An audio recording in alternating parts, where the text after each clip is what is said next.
Well, I represent the underground ballroom children, the kids that can't go to the balls. That's $30. 25. That's who I represent, and I represent myself. Okay, right. What is the Selvin trademark? What makes you so original? What makes me so original? I guess because I have my own mind. I really can't think of really nothing now, but I guess because I have a good spirit and a good heart. And,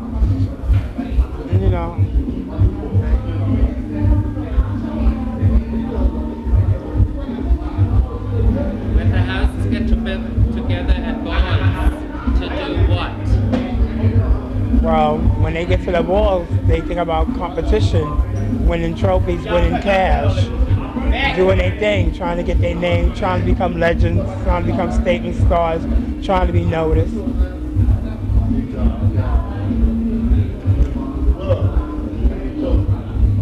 What is the art of changing the beat to the music as a commentator? You listen to the music, then you start as a commentator, you're changing the beat, then changing the dancing to the beat.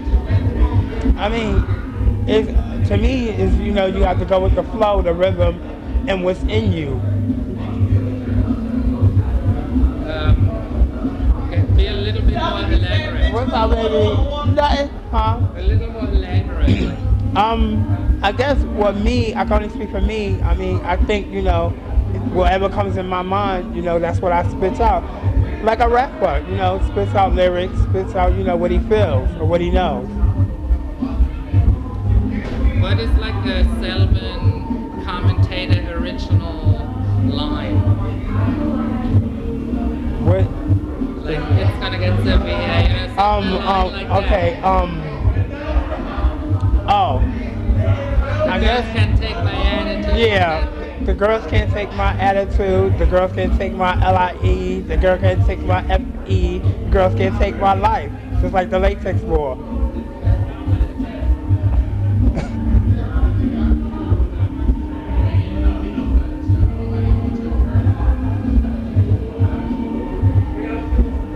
You feel very strong about the upcoming children. Why? I mean, the reason why I feel strong about the upcoming children because it keeps me in the ballroom scene and it keeps me going. I mean, without the new girls, there's no me. I mean, even though the old girls are there too, but some girls, fade. Some girls, don't want to be bothered with it, and some girls do. So I think that's why I stick with the new children, and I, try my best to upgrade them and teach them and learn what I've known. How do you feel about when we lose people here? It's also an AIDS awareness project.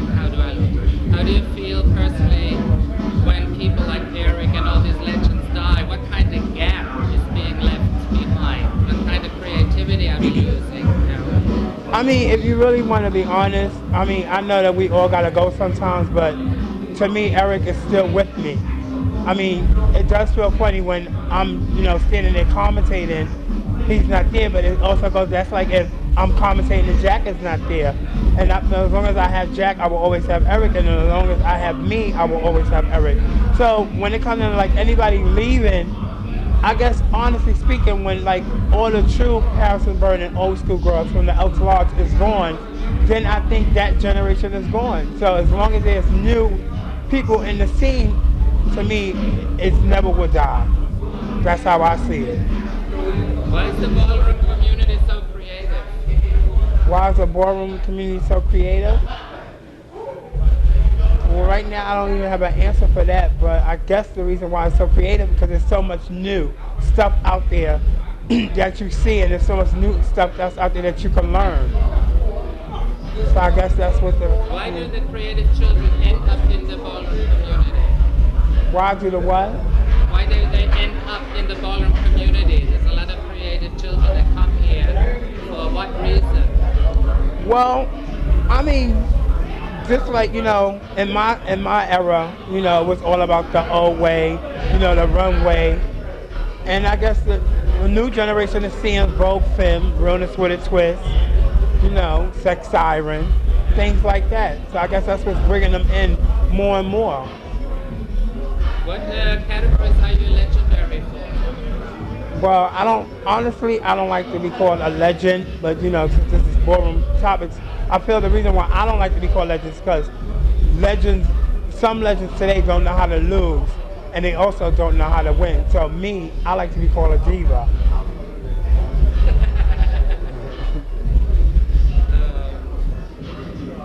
What is a legend? What is a legend? I mean, to me, a legend to me is when you can go to another state when you're not known from, when you're known to other people when you don't even know. Like, for instance, I could be going to Miami and I've never been there and my name is known all over. Or I can go to a country and my name is known all over. To me, that's what legendary is to me is. Now you are somewhat very well known across the country. How does that make you feel? It makes me feel very important and it makes me stronger. Just include that in your answer. What makes you feel stronger? What makes me feel stronger? The new generation, the old generation, memories, good and bad. You got to go through the good to get to the bad, and you got to leave the bad to get back to the good. So I guess that's what keeps me going, and I guess that's what keeps me wiser. So whatever I know, I can teach the next. Or maybe the next can teach me. There's still more out there to learn, and there's still more money to get. To put that what you just said in like a generation, passing generation, this is here like a traditional culture you're passing on. Talk a little more in terms of passing on tradition. And who is actually the people now that are doing that? Well, you had Junior, you had Kenny, you had I know I'm forgetting people. You had Paris Dupree. If I forgot you, right now my head is like trying to think. Yeah. But now you have. Yeah, let's try that again. Okay. There is, instead of naming names, just say there is now old school children passing it on to the new school children in that way, without naming names. Well, you have the old school children passing it on to the new school children. Okay, and add to that, like voguing, for example, or fashion, like beading, the certain way they are sewing things. Oh, okay. So the voguing and the fashion, I think, are the main traditions. Well, you have the old school children that are sewing, and now you have the new school children that are buying. So I guess that's the difference now between the old and the new. They used to refer calling the balls drag balls. Do you still personally refer to balls as drag balls as the media is calling it still now? No, I don't call it drag balls anymore because it's more things now in the ballroom scene than it was back then. So no, to me it's just regular balls.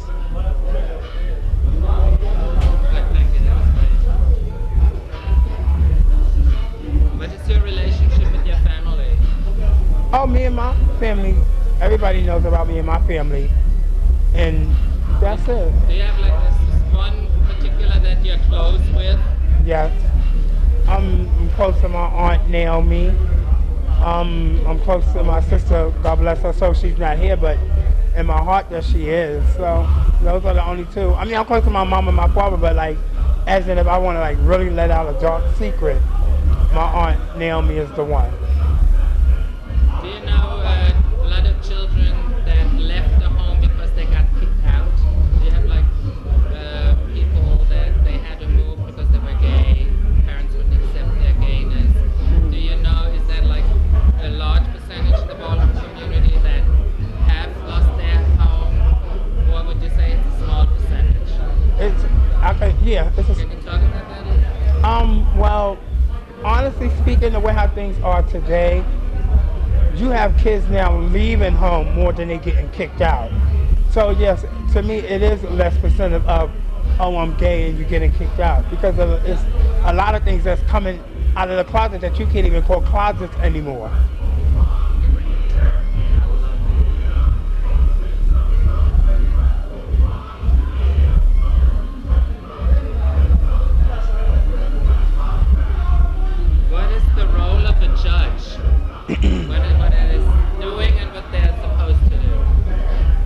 Well, what is the role of a judge?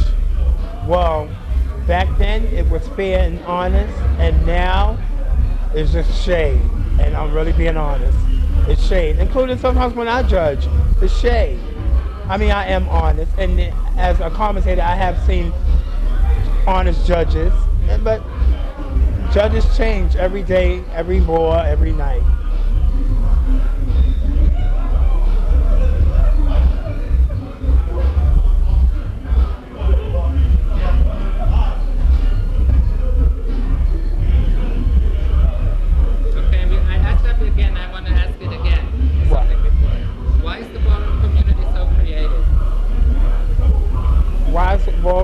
Why is the ballroom so creative? Because there's new talent that I feel that we still haven't seen yet, and there's more to come. So it's like the more the berry, the sweeter the juice, and I guess that's why it's so creative. I mean, you have How does it nurture itself? How is it possible to go on for over 30 years? Where's the juice coming from? Well, the juice is coming from the new children now. I mean, to me, it's just more creative. That's how I see it. It's just more creative, techniques, new styles. What do you think are going to be the creative changes? We've seen it from drag to Vogue, really, there's been all these drastic changes. Do you see something like this coming up? I mean, honestly, yes and no. And why I say it like that, because back then the mothers and fathers was like on their game.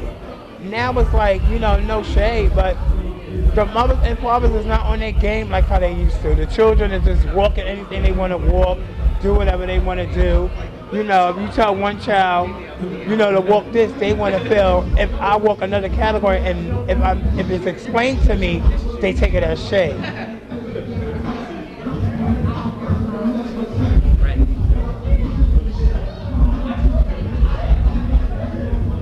The importance of the flyers and the categories.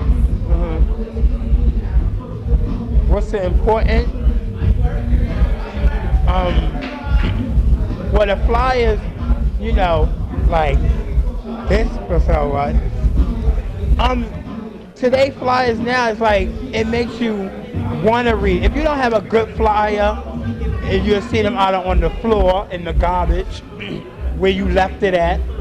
It's called how the categories are. You got to have good categories for you, have the people that come to your board. You got to give out some money.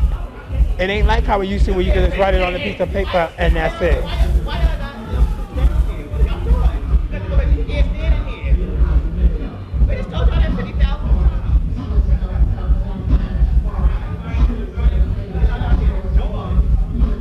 What is the motivation behind the children want to win the trophies and become legends? What is the drive behind it? Of getting the trophy? To win, the competition aspect and self-esteem and building a name, saying it's fierce, kind of.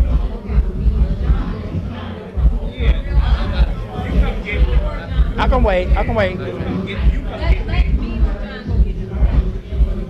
Now, say it again now. What is the what?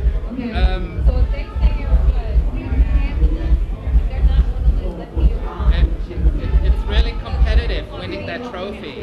So I want to talk a little bit about the competition, the fierceness, how they walk against each other, and how you as a commentator, influence sometimes the way they compete, the importance of a commentator, and how that all turns into one competition on the runway. Well, what boosts up them to get the trophy is, I gotta feel it and they gotta feel it. And I know when I make them feel it, it's like, oh, I have to get this trophy. I have to get this 10. I gotta make the girls know it. So it's that energy that's between the commentator and the people that's competing. Like Legislators and Stars like boosts you up to be like, oh, I can't wait till my category comes.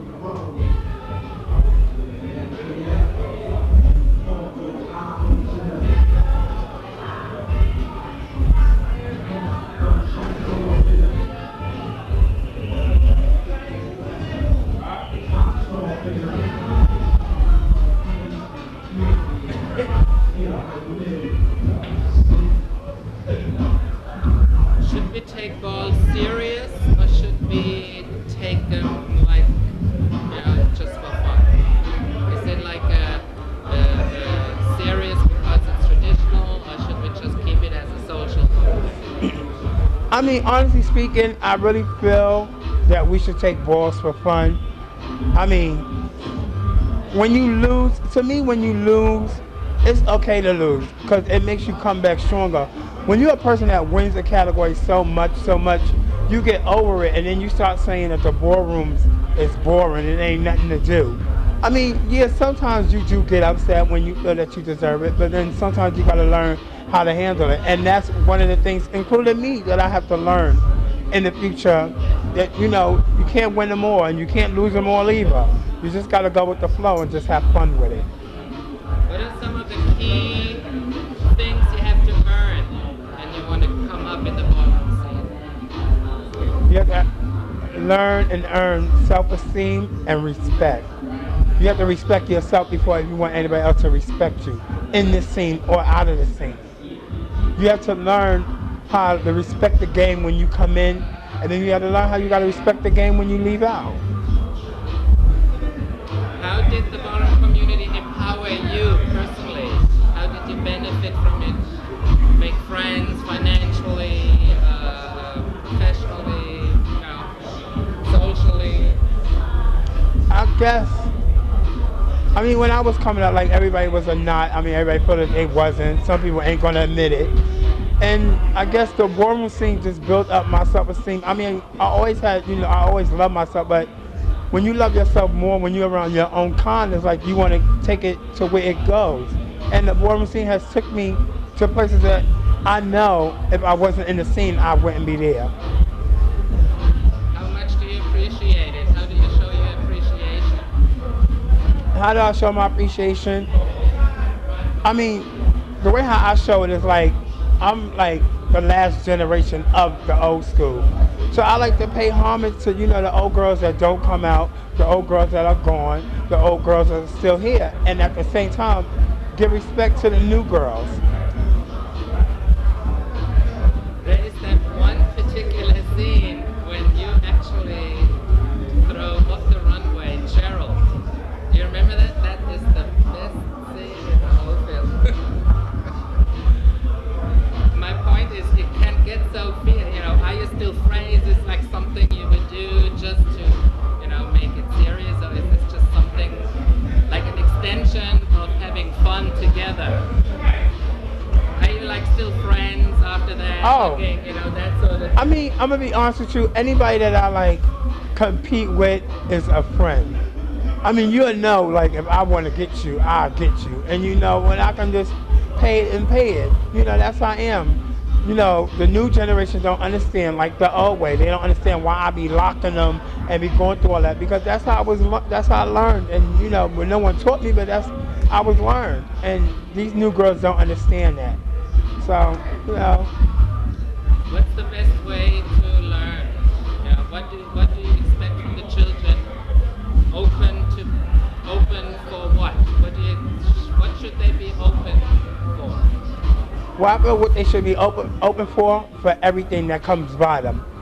That's what I feel they should be open for good and bad, and learn how to accept it both at the same time. How do you then expect them to separate the good from the bad? If they don't have experience, what kind of guideline should they look for? What kind of guidance can you tell them when you run into something negative? How can they protect it and not go that way? I mean, the way how they can protect it is like me as a commentator. If they ask me, I'm gonna tell them. But it's the way how you tell them. See, like I said, in my generation, like Pepper or Ava, some of them used to tell me what was good and what was bad, and I learned. But now these days, the new generation is hard because they take everything as shade. They think everything is shade. So it's like you got to try your best to work with them, because it takes a while. How do the drugs affect the non-protection when they have sex? Do you think the drugs are part of why the children have unprotected sex? The reason why I say no, that the drugs isn't, because you have kids that don't use drugs. So you really can't blame a drug all the time. But for the one, yeah, I understand. But for the ones that do, we want to address, be specific, the ones that are doing it to get under their skin and make it stick. So for them to tell them, yes, that drugs are part of why people have unprotected sex. That's the point I'm trying to make. So what do you want me to say on that? 'Cause, well, maybe you don't want to answer that. yeah. See, that's okay. I'm through my list. Anything you want to add to it? I mean, there's so much, you know. Only thing I can say is let legends be legends and let stars be stars. I'll say that again. The only thing I can say is let legends be legends and let stars be stars and welcome the statements. And just like they said in Pastor's Burden, if an arrow shoots up high, then hooray for you.